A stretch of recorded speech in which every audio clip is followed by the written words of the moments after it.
Hello, and welcome to Dedicated Devoted. I'm Jared. And I'm Cora. You're Cora? Yeah, you normally say something else. I'm Jared, your host. Yeah, and I'm the co-host, Cora. You threw me off there. You say, I'm Cora, your co-host. Your co-host, yeah, but you ruined it, but it's okay. All right. I am very excited today to be able to be here with my co-host, and we are going to have some real Christian conversation, and I am very excited about it.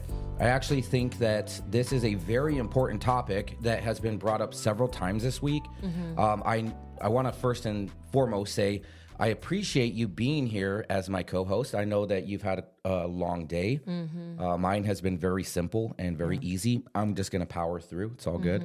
But in all seriousness, we have been talking about first, I'm going to go back a little bit. First, we started off with a short devotional regarding surrender. Yeah. And so surrender, that concept, we talked about spiritual and biblical surrender. And then we moved into our most recent devotion, which was posted on Monday. And that had to do with what? The white flag? No, white flag was last week. Oh. That's the surrender part. Oh, well, you said surrender, so I thought you were talking about something I know else. you totally feel tested. It's late. So it's obedience. Okay. Do you remember now? Obedience. Yeah, I remember now. Now that You remember? Okay. Yeah, now that you reminded me, I did. So totally do. I know that was a little bit of a I shouldn't test. say it's late. I have had a long day. Yes. It's not you, it's me. Okay, it's totally fair. So the reason why we're here today is to help our listeners understand this topic of obedience. Yeah. And I'm going to piece this together so we have a little bit more of an idea of what we're aiming for. We talked about biblical and spiritual surrender. That was devotional number 1. Mm-hmm. It was very important at the time that was published because we saw I'm going to call it a railing against God, an uprising in our society. There's a lot of people who just won't surrender to God. Yeah. And I talked about how that is going to be one of the most important aspects of really developing a strong, healthy relationship with God. More than anything, I'm gonna say it this way: biblical and spiritual surrender equals true freedom. That's very important. What comes after that biblical and spiritual surrendering? It's obedience. Yeah. So I want to talk about that because we've had some very interesting conversations. I think you've had independent conversations and I've had independent conversations. And it's important to talk about, what do we mean with obedience? Do we mean blindly following what a certain denomination tells us? Do as you're told. As you're told. Because I told you to. Yes. I mean, as I am getting these episodes out, by the way, please go to our channel on YouTube. You can find us at Dedicated Devoted, or find us on YouTube. Search Dedicated Devoted, all one word. And you can also go to our website, DedicatedDevoted.com. That's still being built out. But the reason... Sorry, go ahead. Oh, go ahead. And you're doing like daily devotions on there, right? Or weekly? I'm doing a weekly and then devotion. I'm unpacking it on Wednesday. Yeah. So for our listeners, they're listening to this on a Wednesday. Yeah. And the idea is, and it's not... in my opinion, it's not something that is going to be super meaty when it comes to that devotional on Mondays. Yeah. It's going to be like a 5-minute devotional. You guys should definitely check it out. Yeah, just something to give you some inspiration and hopefully hope, I guess, with words. What I'm trying to do is bring relevant topics to the table. Mm-hmm. That's the goal. I'm going to go back to the formation of Dedicated Devoted. This was something that I teased out as I'm going to call it a passion project over a winter break about 2 years ago. So I had my sister-in-law, my brother-in-law, we all sat around a table and we had the opportunity to talk about this very show. Mm-hmm. And now we're in our 3rd year, which is really cool. But the goal of Dedicated Devoted is to help believers create a dedicated, devoted life to Jesus Christ. That seems a little bit difficult in our modern day and age. Mm-hmm. And so what I'm doing is putting out those devotionals just to get people primed, and then they can think about it throughout the week and apply it to their lives. And so it is going to be Wednesday for our listeners, and this is an opportunity for us to talk about obedience. This topic of obedience is really important. Cora, are we supposed to do everything that we're told? I think you kind of grow up feeling like that, right? You're supposed to listen to adults and to those that are above you or older than you. So it seems like that, right? It's kind of baked into our upbringing. For sure. And I don't disagree with that by any means, but we have to ensure that we have a measuring reed or rod and we understand, well, why? Yeah. Why are we doing what we're doing? It's not a bad thing to be inquisitive or questioning. Yeah. It's actually quite healthy. Yeah, definitely. As you know, you've been having some very interesting conversations with friends, and I think a lot of us out there have friends and family who have brought these kind of things to our attention. As I've put out I'm going to go back to plugging the channel. As I'm putting these episodes out, what is going to happen is two things will happen. We will have encouragement from the community. That's going to be our listeners, or we're going to have people who are intentionally trying to destroy truth. Mm-hmm. I'm telling you this right now.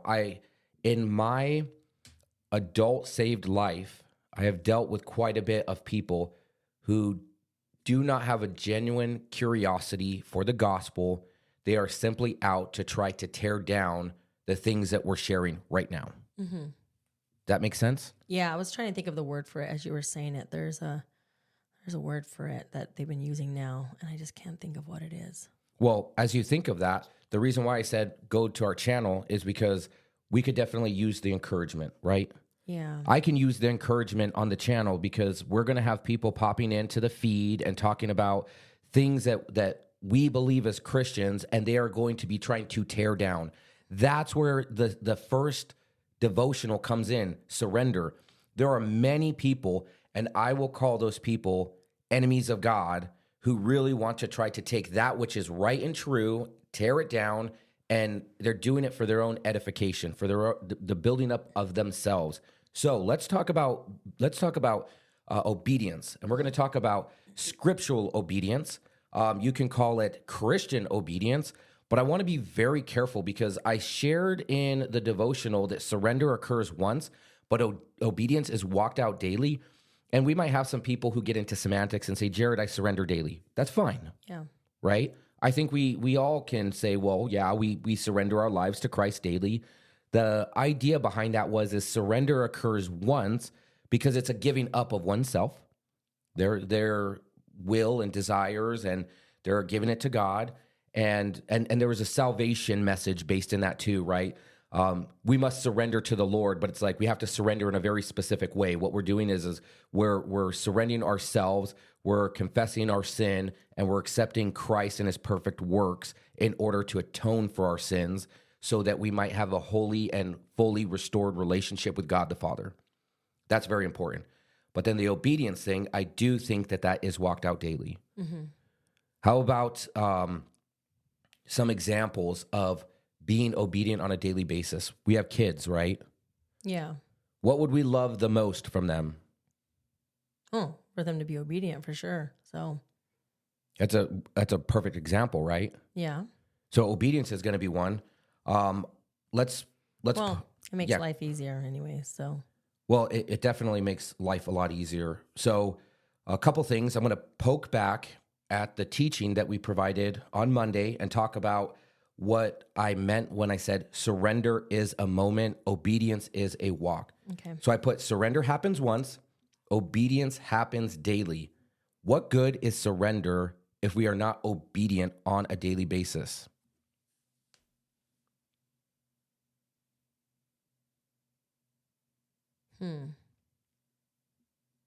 Well, I would think like if you're not obeying on a daily basis, then there's no growth from that either. So it's one thing to say I surrender, but then without obedience, there's no growth into any spiritual growth, without any obedience at all. Yeah, I could agree with that. I mean, that's just kind of what I think of anyways. Can I provide some real world examples for us to be able to kind of unpack this subject? Yeah, why don't you do that? And if I could think of some, I will. Yeah, no, that's good. Yeah, I'm thinking, but like I said, it's... So back to the lesson, I had mentioned many believers raise the white flag. They start there. They raise it up and they go, fine. I know a lot of people, and I see this in church quite often. What it is you have a person who spiritually surrenders. Mm-hmm. We call that the act of salvation. Yeah. When a person decides to make an intentional choice and decision for Christ, what they are doing is they're going to him and saying, I am an enemy, but I am surrendering and I accept the works that you have done. So they raise this white flag, but then they immediately take back control. Yeah, that's kind of what I was saying. Like if you, I guess that's what I was saying by obedience is you will have growth. But if you are doing what you're saying, you take control. Like there's no growth from that because you did the first step, but then there's no follow through. Yeah. And a real world example of that would be how many people have we seen that have given their lives to Christ and they're walking with him. And then all of a sudden they're right back to their old ways. Yeah. Well, and this isn't a message of condemnation either. Yeah. And I don't even think that it's, when we're talking about your example, I don't even think that there's other situations that happens to us, right? Where you're like, I am starting today. This is what I'm doing. This is the day. I'm going to do this today. And then tomorrow it's like, I don't feel that, right? Like I don't feel the same. Not that you don't feel the same. You're still enthusiastic, but you realize it's kind of work. It's work sometimes, being obedient. Same with, and I say obedient because to me, it's kind of like being disciplined where I guess I should have given a better example, but like working out, let's just say. I think a lot of people are like, I'm excited. I went for a 3-mile run today and I'm pumped. I'm doing it, right? Like I'm fully committed. And then the next day comes around and you're like, my knee kind of hurts. It's kind of cold outside.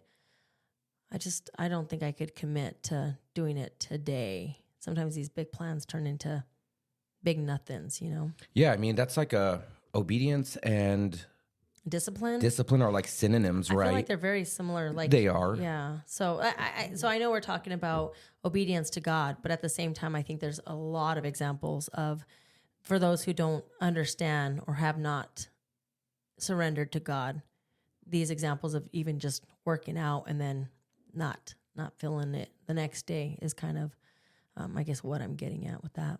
Well, they're very good examples because on one hand, you have this spiritual side, and the other hand, you have this physical side. And when you're doing these comparisons, these compare and contrasting examples, if you were to try to be physically disciplined, you're aiming to be healthier, maybe a certain weight, you're going to eat better, you're going to go to the gym. I've heard it said before with a friend of ours that you can't exercise, you can't out-exercise bad eating habits. Oh, yeah. Something to that effect, right? And that makes a lot of sense because you have to be disciplined or you have to be obedient to the plan that has been put forward, or else what are the results going to be? I mean, they're going to be lackluster, right? So you come back to this concept of obedience, scriptural obedience, and I talked about how obedience is a walk.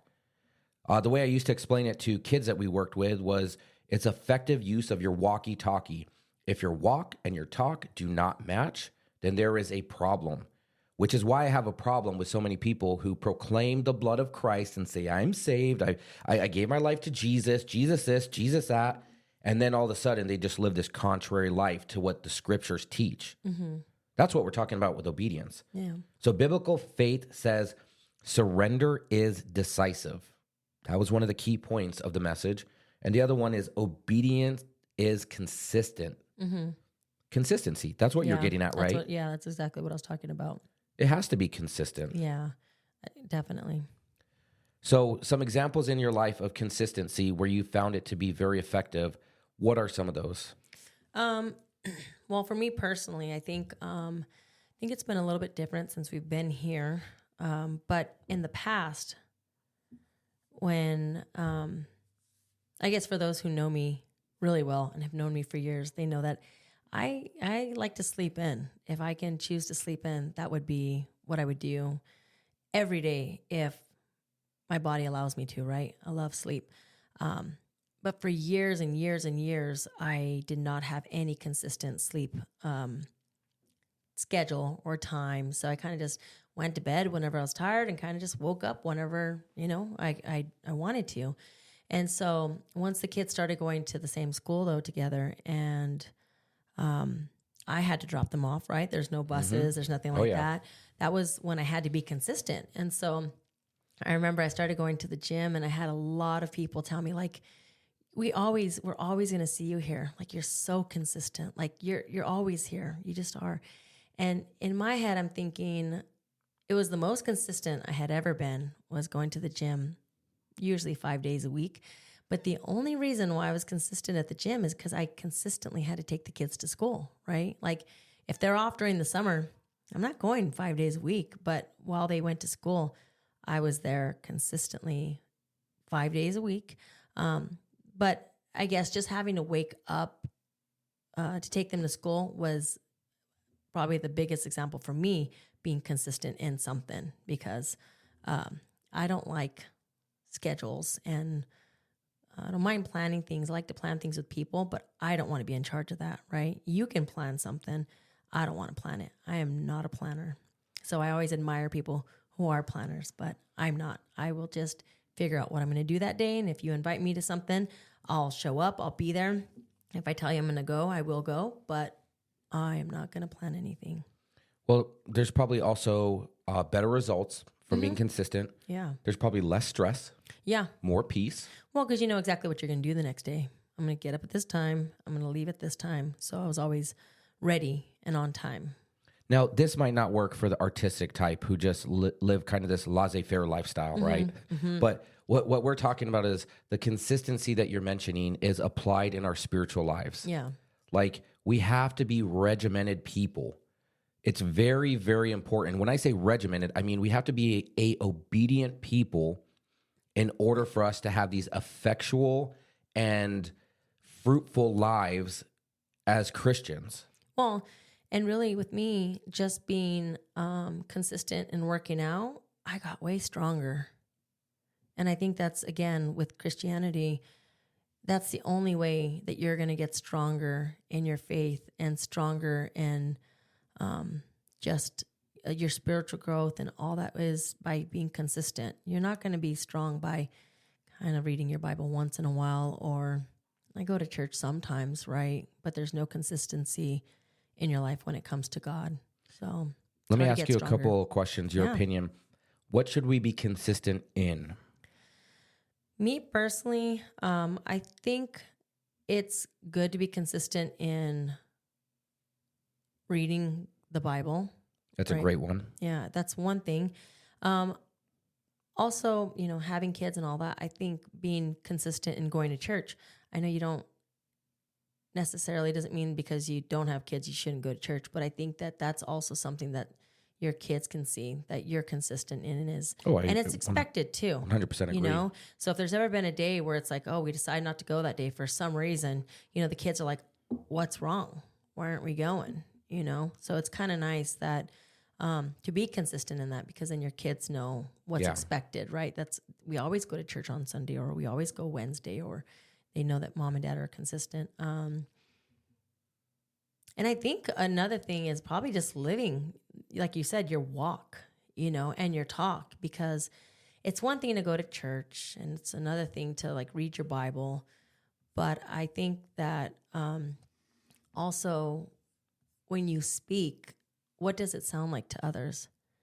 Does it sound like you're a Christian, or does it sound like you're kind of like everyone else that's around and just acting, you know? Yeah, and the goal isn't to live a life where we appear to be holy. No. It's to live a life that is very fruitful. Well, and it's not something that you should even have to try, right? Like what I mean by that is, I think we talk about social media and how people say, well, I mean, they live this good life. They're always showing nice cars. They're always showing they have money. They're showing lavish lifestyle. I had no idea they were broke, or that, you know, that's kind of what they show, is just all these good things, right?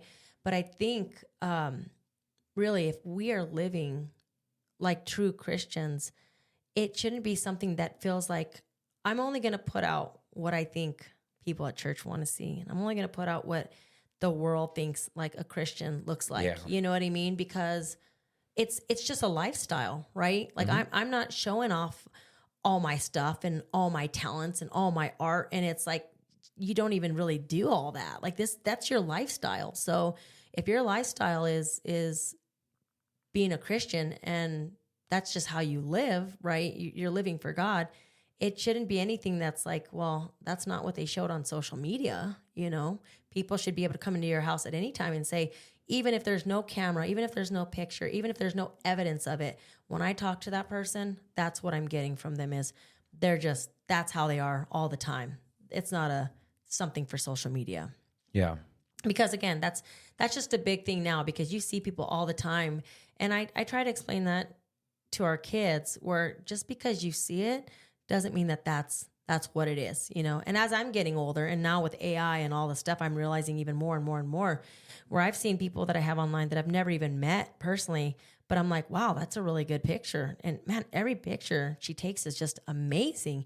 And then I'm like, I realize, oh, they're all AI photos, which again, hey, if that's how you want to post, you want to post that. Because for us, it was all filters. And I look back at filters for myself and think, I don't know what I was thinking. I don't know what half people are thinking, because we all see you in person. You see me in person, and we all know what you look like. Yeah. So, I mean, that's what I'm saying though. Like, it's exactly like a filter, right? So when we're talking about that, people shouldn't see us as a filter. They should be able to see that no matter what, if it's a good day, if it's a bad day, that's Cora in general. That's how she is. She's a Christian, and that's how she would act either way. It's not like she's just putting on this filter for everyone to see because it's Sunday and it's Wednesday and it's for Facebook and everyone, oh, she's so amazing. There's this concept of Christians being better than thou, or goody two shoes. Yeah. And I think what you're describing is a very important aspect of being a Christian and exercising your faith in church, which is this. The church is filled with a ton of imperfect people. Oh, yeah. This is very important, though. I got to really kind of dig into this one, because I think it is very important. Growing up in the Mormon church was very difficult, because I love Mormons, by the way. I'm going to be very cautious in what I say here, because Mormons are not my enemies. Yeah. I'm just describing my experience in the Mormon church. Yeah. And I hope that this is helpful for some people who are listening. But I got to experience the Mormon church. I was raised in the Mormon church. And one of the things that I really struggled with in the Mormon church were appearances and work-based endeavors. They're great people. They have some of the best work ethic, but works are a big component of their faith. And it's very hard. And I personally know friends and family who struggle with this.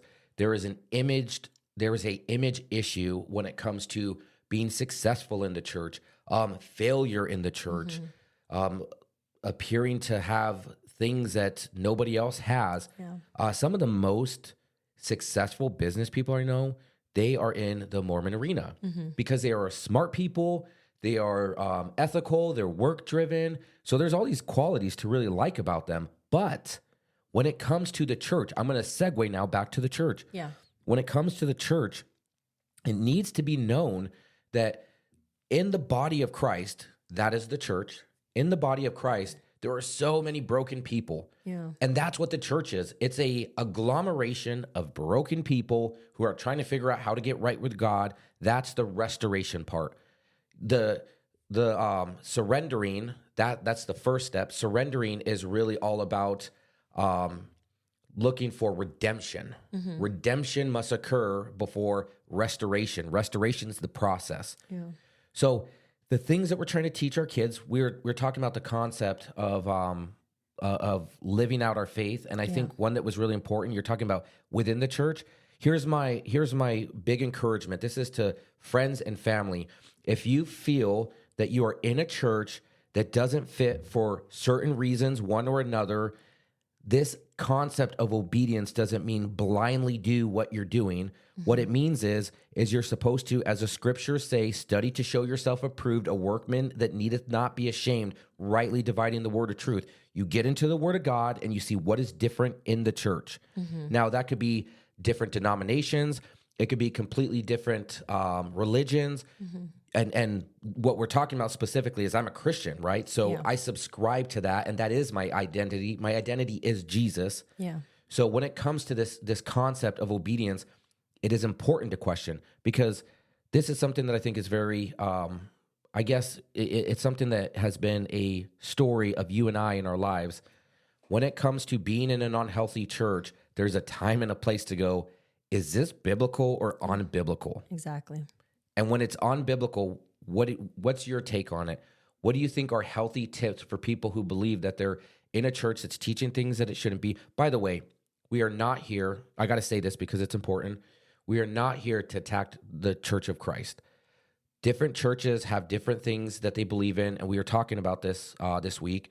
I love the foundations class that we went through because we talked about hills that we're willing to die on, the non-negotiables. Yep. We're talking about things that are discussion-based, and it's like not everything needs to be a hill that we're going to die on.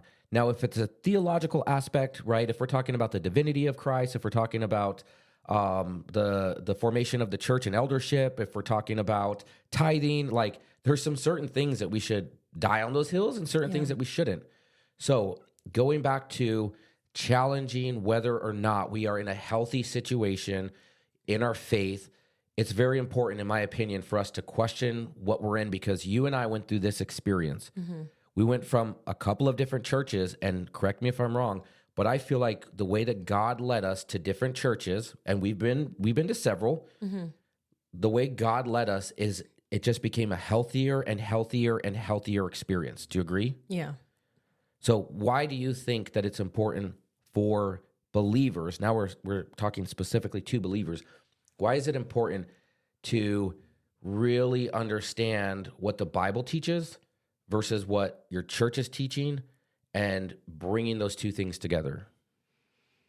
Well, I guess when we talk about like the hills that we're willing to die on, and some things, like I feel like there's like levels, right, of what's acceptable and what's not. And a lot of times growing up in church, they tend to put things that are, I would say, on such a low level, and they tend to put those things really high. So it kind of can be kind of discouraging for some people, And like you were saying, kind of like the way that you grew up, it's about like achieving this status, basically. James calls that works. Yeah. And I think for me growing up, it's not about achieving a status as far as like how smart you are and how successful are you and all that stuff, but it's more of like how perfect are you, And we love you because you're here and you're doing good. But kind of what I was talking to my friend about, her and I grew up the same church as kids, and we went to the same private school. And I kind of felt really sad with her situation because we grew up the same way, and I think now that there's more happening in her life that is kind of not what the church agrees with, right? Like the church would prefer these things not happen in her life. She's noticed that she's not probably getting treated the same, right?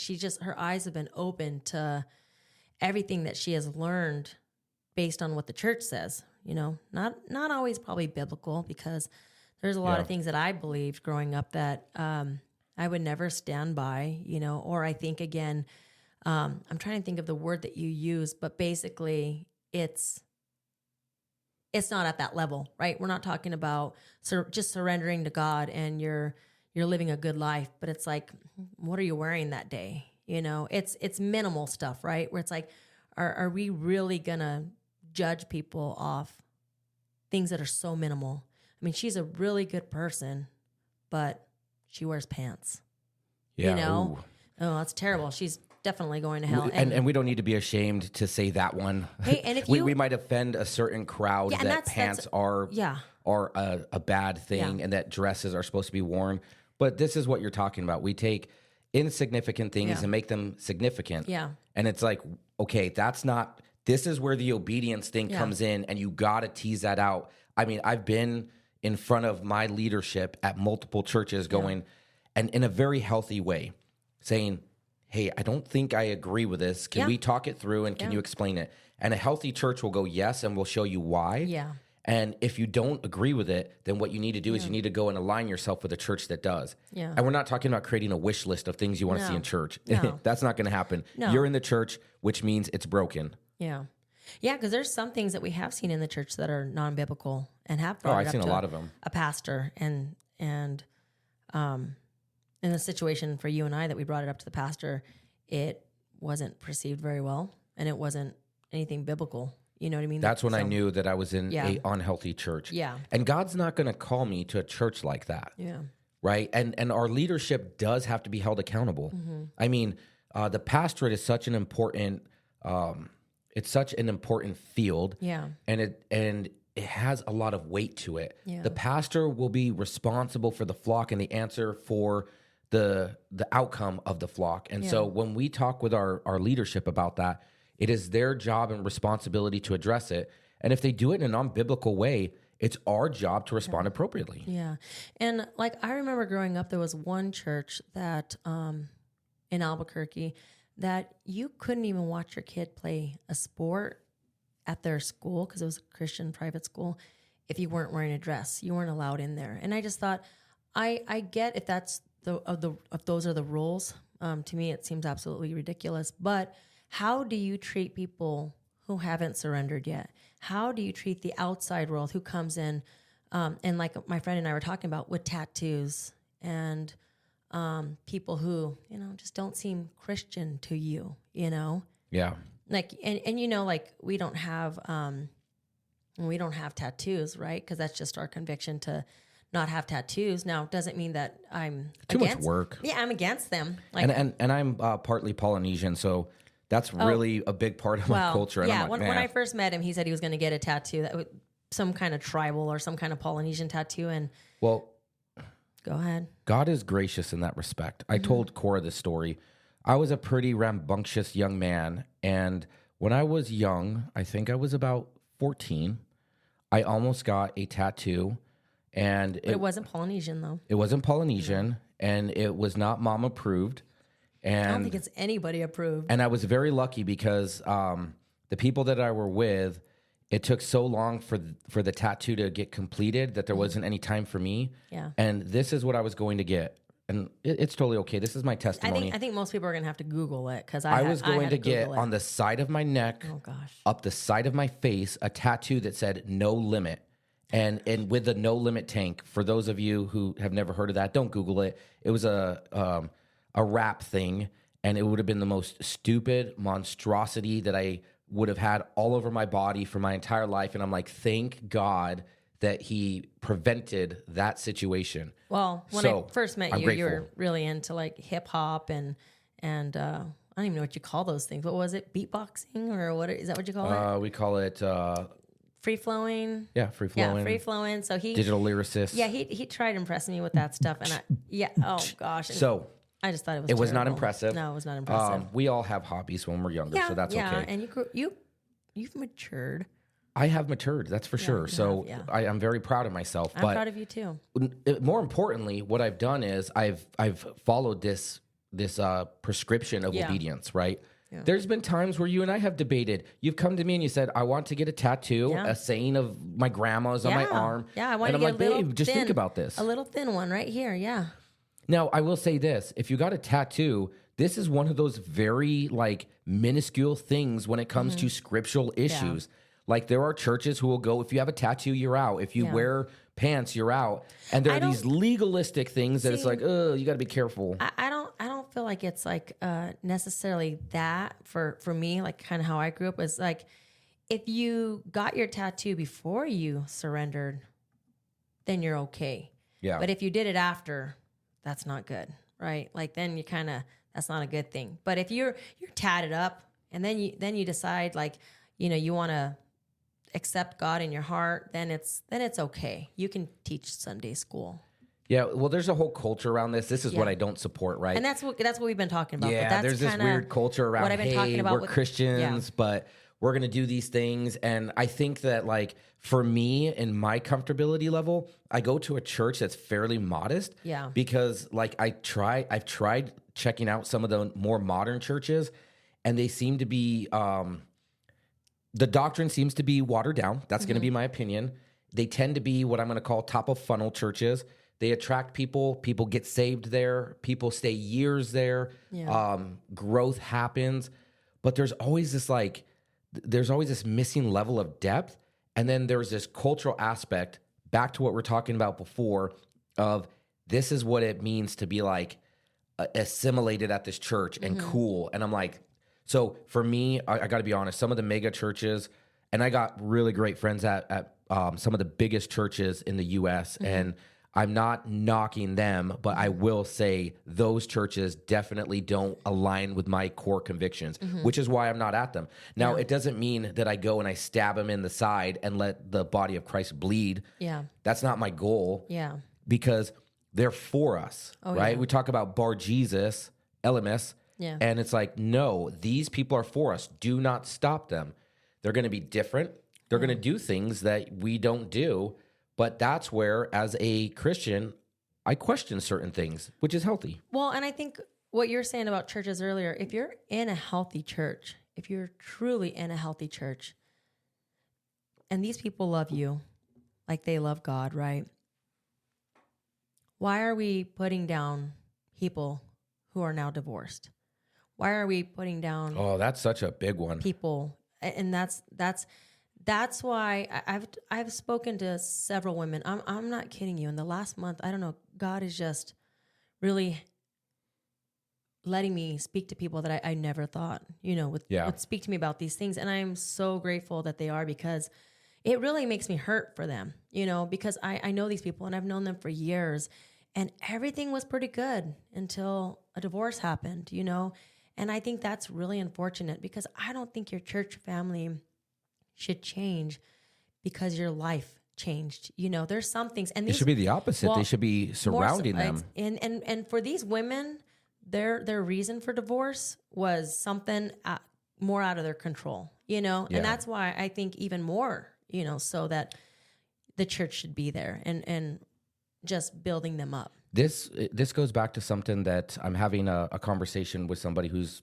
questioning some of the topics that I'm discussing right now. Oh, yeah. And it goes back to, just because it's permissible doesn't mean that it's God's desire. Divorce is actually one of those, right? Yep. The conversation I'm having right now with somebody is regarding slavery. Yeah. And this is one of those topics that, like, as Christians, we could just be like, oh, this is real difficult. I'm just not going to address it. Yeah. And from a hermeneutical perspective, I have to address the entirety of the text. And I'm like, I wish I could cherry pick like all the naysayers do. They're just like, I'm going to take this verse and this verse. And then we go to that concept of divorce. And it's like, listen, this isn't, marriage is a real institution. It's not God's desire that we break that, but there's legitimate reasons for doing so. Yeah. For Jesus talked about issuing a divorce decree. There's rational reasons, but it happens in the church. But sometimes the church doesn't, the people in the church don't react the way that they should react. Well, not recently, because I haven't known anyone in my church, or in the last couple churches that we've actually attended that have gotten divorced, and so I don't really know. But in the past, I know that there are a lot of women that I've spoken to that have said, hey, when I got divorced, things changed. The people around me changed. People treated me different. Even, and not just the church, but their friends treated them different because their friends weren't divorced. Now that you're divorced, you're not someone I want to hang out with, Yeah. I'm going to flip this and go to the opposite side, because then, and this is the positive side of it. My experience right now in the church that I'm in is I'm in such a healthy church. Yeah. I love it so much. And I love the passion of the leadership, and I love the sincerity. And I'm like, this is what a healthy church looks like. And for me, a healthy church is one that is obviously teaching what it should be teaching. Yeah. I'm big on expository preaching, so that's happening. I'm big on missions, that's happening. We got this awesome vision that they put out. And so there's all these things that we're like, hey, we can gravitate towards some of these. Reaching immigrant groups is an option. Evangelism. I'm thinking digital evangelism is one. Well, and in a lot of churches too, like I've spoken with a lot of people, and they're like, the churches are dying. People just don't want to go to church anymore. They just don't care for church anymore. But these churches, I feel like that we, the last church we went to, and then now in a different state, this church, there's so much growth. There's so much people, just 2 Sundays ago, we became members of this church, right? We went through all the classes and all that. And we've been here at Sioux Falls this month. It's actually going to be a whole year that we've been here. But now we're members of the church. But they brought, or they had 16 it was 16 people. And that's not including the kids. That's just the adults that became members. And I feel like what does it mean when there's no growth? Like, what does the church mean when there is no growth? Is it all churches are not growing? Nobody wants to do anything for God anymore? Look in Revelation. You'll see what happens with the 7 churches. Yeah. There are some that are thriving and some that are dying. Yeah. And it's a sign that's the unfortunate part is I've seen a lot that I've been to in the past that I grew up as a kid and just have more in my younger years that they are dead. They're completely dead. Or if they're not dead, they're all fighting with each other. And that's the thing that I don't think that a lot of these Christian pastors that I grew up listening to and underneath their word, right? The word of God, but underneath them, that as kids and becoming a teenager and becoming young adult and now, 40 years old, that we see all that. We see you guys fighting. As churches, you guys can't even get along. And I find it really interesting now as I look back at it, that it's like the one thing that we all have in common. I mean, we have all the same thing in common, right? We all believe in God and have accepted him in these churches, but we don't want to talk to each other. This church doesn't talk to that church. And red flag. It is terrible. Like I can't even tell you how many of the churches that I've gone to as a kid and that I know that they don't even like each other. None of them do. I'm gonna help our listeners understand these churches and why the division is within these churches, and it's because they are legalistic. Exactly. They take the minuscule things and they make them maximums. Yeah. And they bicker over the small things, and it's things like this. I'm gonna say it. I grew up reading the KJV in the Mormon Church. The KJV was very. It was very. What's the word for it? Familiar. Yeah, it was very familiar standard, for me. And so when I ended up getting saved, I moved into the independent fundamentalist movement. And that was very similar to Mormonism. It was like a nice little translation right into it. But here's what I'm trying to say. When it comes to the scriptures and the different versions that are available, this is going to be an argument of, well, did the translation come from the Textus Receptus, or did it come from Codex Sinaitica? Or you're using the right version or the wrong version? Listen, guys, I've done quite a bit of research, and I made this joke with Cora last night. Nobody has ever been saved through the ESV. Nobody. Or the NIV.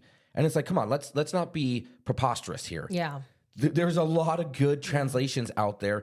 And when there's a church who elevates one translation above the other, and I'm not talking about illegitimate translations. Oh, yeah. Right? There are some out there. Yeah. And I'm like, do not read that one. And that's what my friend and I were talking about, because I've always known her as, like you're saying, the King James Version only. Like, I've known that, excuse me, I've known that about her. Yeah.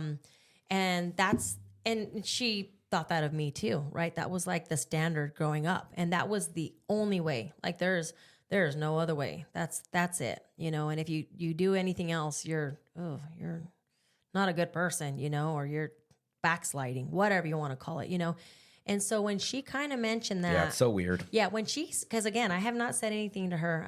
I just really reached out to her to see how things are going, and she mentioned that. I just thought it's just, and this is the thing she said too. And this is what I believe. This is what you're talking about. There are some really good versions out there. There are some that you can kind of understand and you can read, and there are some that are garbage. And that's exactly what she said as well. It's not just because you could read anyone and it's just going to be fantastic. There's little things that are switched up but my thing is, I don't have anything wrong. I don't have anything against the King James Version. That's still my preference when it comes to when I read things myself. But there's some things that I'm like, I just don't quite understand that. So that's what I love about a lot of these Bible apps is I can read one version and then hit a button and that makes me understand it a little bit more. And it's not like, well, they completely changed everything. It's just that sometimes for some people, and myself included, because there's a lot of things that I personally do not understand. So just to kind of read it in a different version has helped me tremendously. And also to know that that's not our main focus, right? Like we want to be able to learn, but if you're not quite reading exactly what we're reading, it's just terrible. Like I'm trying to explain it. Again, you said at the beginning where it's not a level thing, right? Like one's better than the other. Yeah, I think it's preference. And if your preference is the King James, great. If your preference is the ESV, great. You know, as a family, we've all kind of taken on the ESV, but I have a King James Version Bible. I don't even own a personal ESV Bible that I could take around with me, and it's like a regular Bible. I have a study Bible, but... So, like, for the most part, when we're talking different versions of the Bible, you're going to have different versions that are going to be thought for thought. Yeah. Other ones are going to be word for word. You're going to have the closest translation that you can get. I mean, if you really want to know what the scriptures say without those translations into English, you can go back and read the Greek, Hebrew, and Aramaic manuscripts. I mean, have at it. That's up to you if you want to do that. But it comes down to this. We are still translating the Bible into multiple languages, and I think that the Bible app has done an amazing job of this. And it's like these people are still getting saved under different versions. Yeah. And for me, the reason why I think, like, I go back to my comfort and all of my memory verses are actually in the KJV version. But so that's my comfort version. Yeah. But when it comes to my modern day, easily interpretable version, especially when I'm dealing with my kids, I go to the ESV. What you're talking about, interpret, right? Like, so I remember my friend who I worked with in New Mexico. She's deaf. She was born deaf. She has a cochlear implant. But a lady came in one time and she was talking about wanting to learn sign language. And I'm talking to my friend and this lady at the same time. And I said, you know, the interesting thing about sign language is you're not giving people every single word. The deaf people, you're kind of breaking it down so that they understand. There's a lot of words that are not in sign language. Yeah. There's words that don't really exist. And if you were to say them, they wouldn't even know what that means, right? If we're reading things word for word, what does that mean? So we kind of have to change it a little bit, but just so that it's understandable, right? It's kind of like when you're talking to kids, you can use all these big words and they just look at you like, what are you talking about? Oh, okay. Let's change the word a little bit to make it a little bit more understandable for this kid or for a deaf person.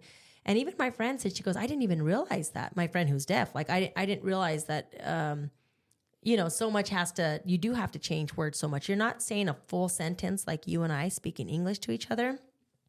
We're breaking it down because we can say all these words to each other. And if you're signing it to someone, it's too many words. You can cut it down for me and I could still understand exactly what you're saying without you saying all these tiny little words in between or having to figure out what some of these words mean. I can tell you what it means without giving you this big word that you don't understand. Yeah. So that's kind of what I think of. You're not going to get word for word. I mean, you could, if you're deaf, you can read it and you're going to get word for word. But if I'm translating it to you, you're not getting every single word. I'll be pretty honest with you. When I got saved, I was unwilling to surrender. Like, God did all the surrendering. Yeah. I shared my testimony with the elders when we were going through that process of membership. Yeah. And I told them, I said, for me, my day of salvation was just an ordinary day, and I was listening to a bilingual message going in and out, in and out. And the pastor said, does anybody need to give their life to Christ? Does anybody need to get saved? And it was like a prick of the heart, just like the Bible describes. And something happened to me. There was this emotional transformation that never should have occurred. And Paul, you see this in Paul's life on the road to Damascus. I could have got saved off of a Subway napkin. Oh, some people, it's a track. You know what I mean? Yeah. And some people, they never read the Bible. They just, different things. Some people different get countries. saved. Yeah, some people get saved just because God pricks their heart. Exactly. It just happened. I wasn't reading this Bible. I wasn't reading a Bible when I got saved. Yeah. What happened is the Holy Spirit came down and worked a miracle in my life. Yeah. And we see this all the time. So this is where I'm talking about we take the minuscule things and we make them maximums, or we make them hills to die on. Yeah. Like the encouragement for the audience that I'm really trying to drive is this concept of obedience is so important. Yeah. It's important for our growth and it's important for our edification. But this life is supposed to be fun, and it's not supposed to be like legalistic. And when we talk about living the Christian life, it is not a boring life. Yeah. Well, it's a great life. And same with like you're saying legalism, and with church and kind of what their standards are. There's some that, again, their standards are just a little crazy, you know. We're going to talk about what you're able to wear, right? If you want to join our church, this is what you have to wear. But then your lifestyle could be something that the church doesn't agree with, but we're not going to talk about that. We're not going to get into that. As long as you're wearing a dress on Sunday, that's kind of all that matters. And that's the part that for me, or a suit and a white shirt. Yeah, you know, I've been through that. Had to, yeah. That it's like, yeah, how do you look? It's not about how are you living, right? I didn't even think about that. But yeah, I haven't shared how many times I've been, in my opinion, humiliated by showing up to church without the right clothes. Yeah. But we didn't have a lot of money growing up. And that was a very embarrassing experience. It happened numerous times. Yeah. Me and my brother showing up without the quote unquote proper attire. Yeah. And it's the same thing too. Cause one of my friends that I spoke to, it was similar on her. So this is a different friend, a different denomination completely. And it was about what she wears underneath, it was Mormon. And is it right for her or not right for her? You know what I mean? Like, is she still able to, or should she not, or should she?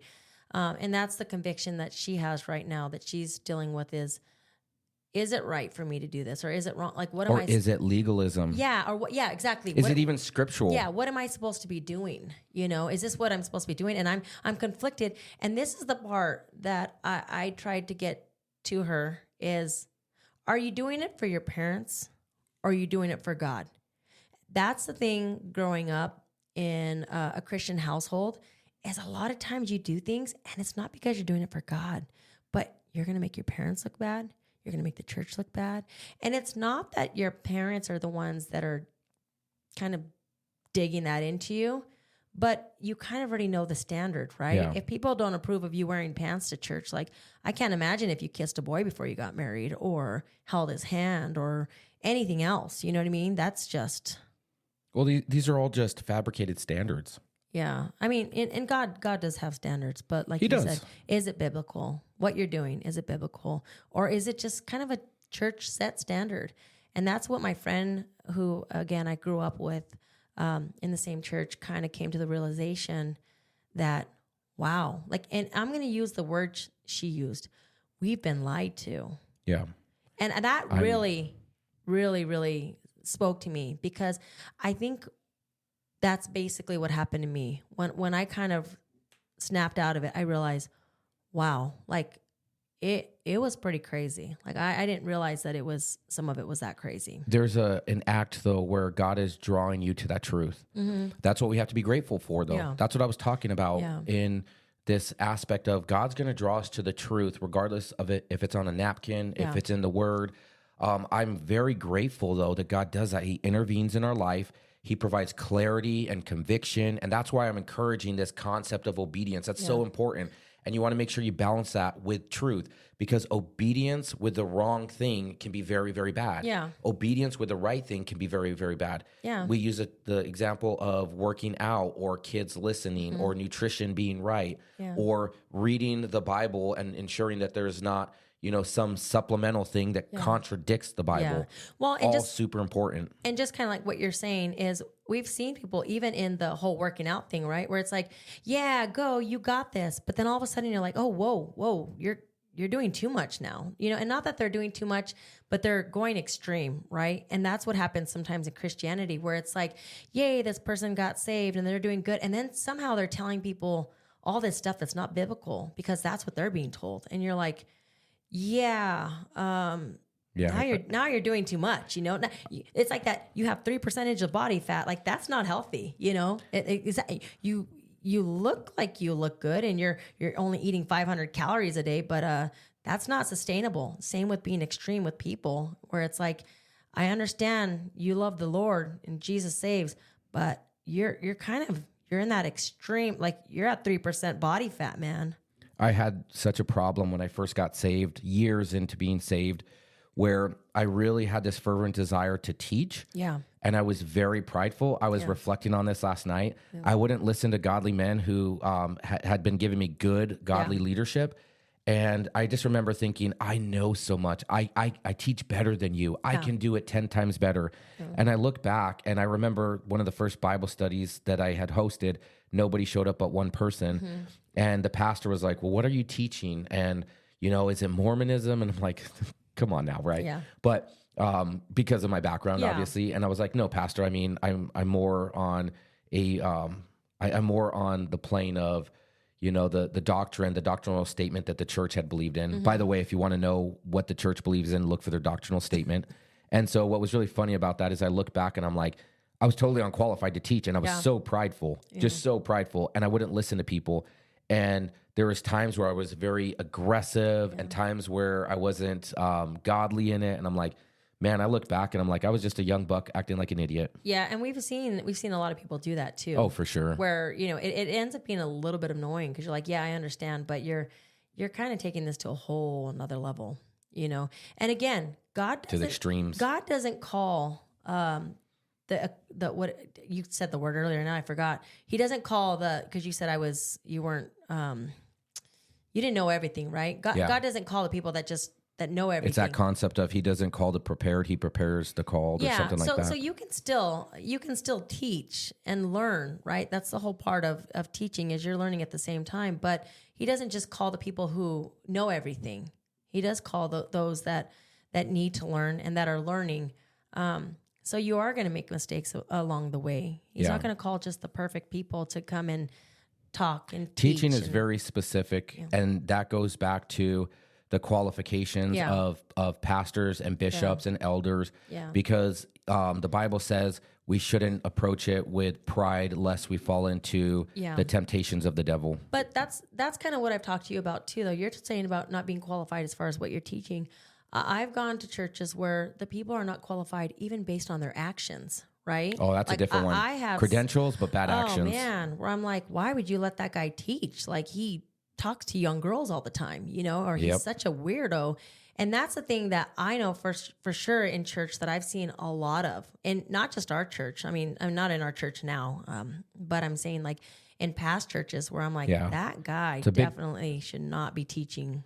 It's people. A big topic right now because that's what we're talking about, right? We're talking about intelligent and godly obedience where we're supposed to question this kind of stuff and we're supposed to use our intuition and we're supposed to use our knowledge and go, this doesn't make a lot of sense. Yeah. It's a big topic right now, specifically in the Baptist circle. Mm-hmm. There was a conference probably about 3 years ago where they were really addressing this issue. And if you remember, Pastor Chris came back from that conference and he was like, we're gonna talk about this because nobody wants to talk about it. And the topic was of sexual abuse in the church.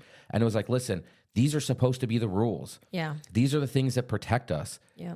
We're supposed to protect victims. You see it kind of the opposite way in some churches. And that's what we're talking about today, that we're trying to, the attempt today is to encourage this healthy obedience and for the believer to be in this fruitful relationship within their church. And it's not to marginalize or attack the church, but it's to demonstrate the churches that are not acting according to the scriptures and they're taking things that are minuscule and making them legalistic. Yeah, well, like you were just talking about having to give your statement to the church, right? We just recently joined. Yeah. And for myself, I had to do the same thing. But when I did it, there was a woman in the room. So there was 2 men and then there was a woman. And as soon as we're done, they told her, you can leave.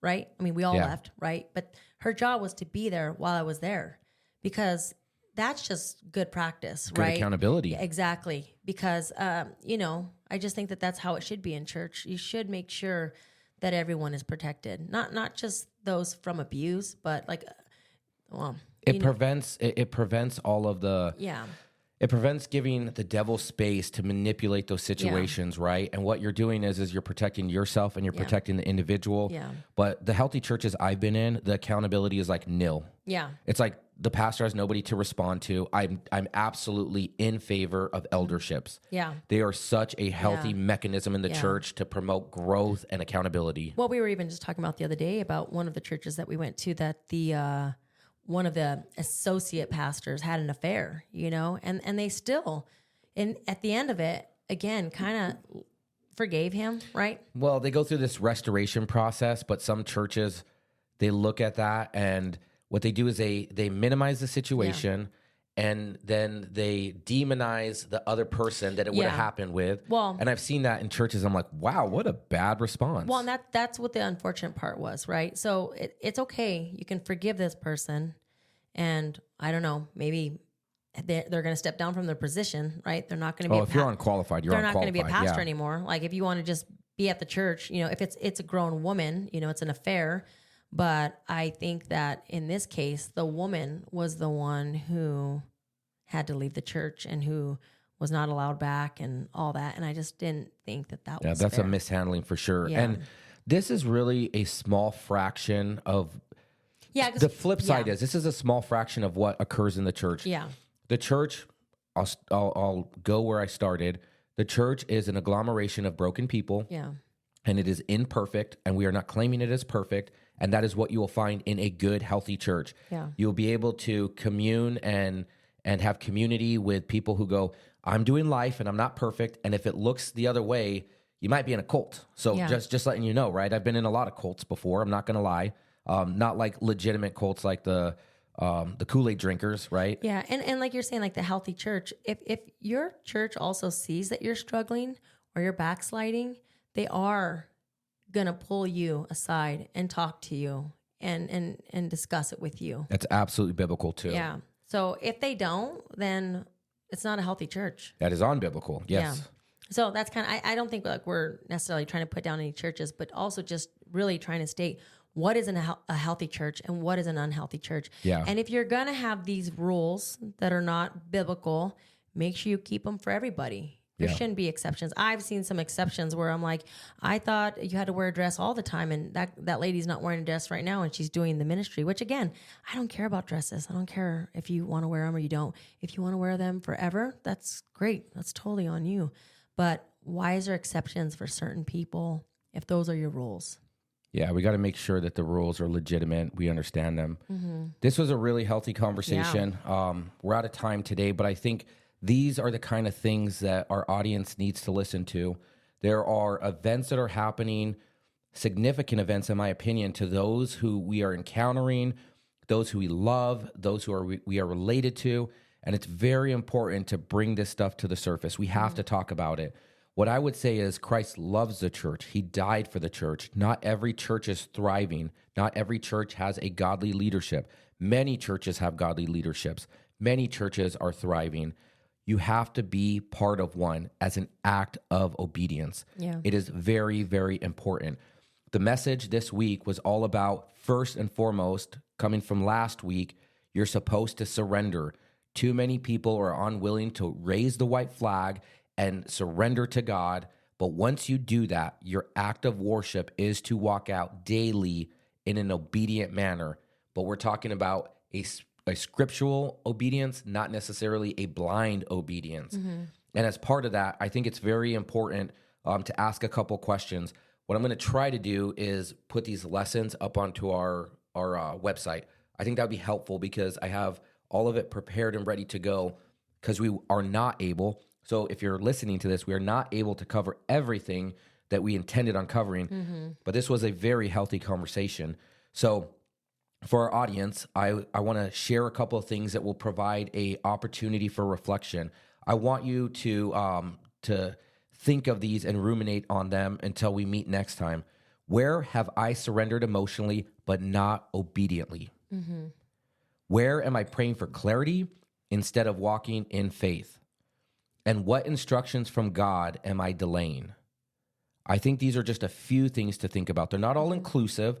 I don't have the list that God has where I can touch everybody's mind and answer the questions that they have, but I think these are a few things that we can really understand. Mm-hmm. I'm going to end with this.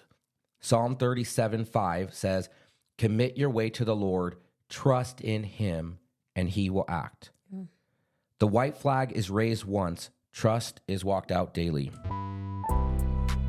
Thank you for hanging out with us today. We aim to help others live a dedicated, devoted life to Jesus Christ. If you haven't already surrendered, will you do that today? And once you do that, you need to walk out your life in obedience to Jesus Christ. Many people do not want to make that decision. Please make that decision. You can take a look at our page on YouTube. It's Dedicated Devoted. Please drop a positive comment in there. We'd love to be able to engage in dialogue. We really appreciate the time. Thank you, and God bless. Until we see you next time.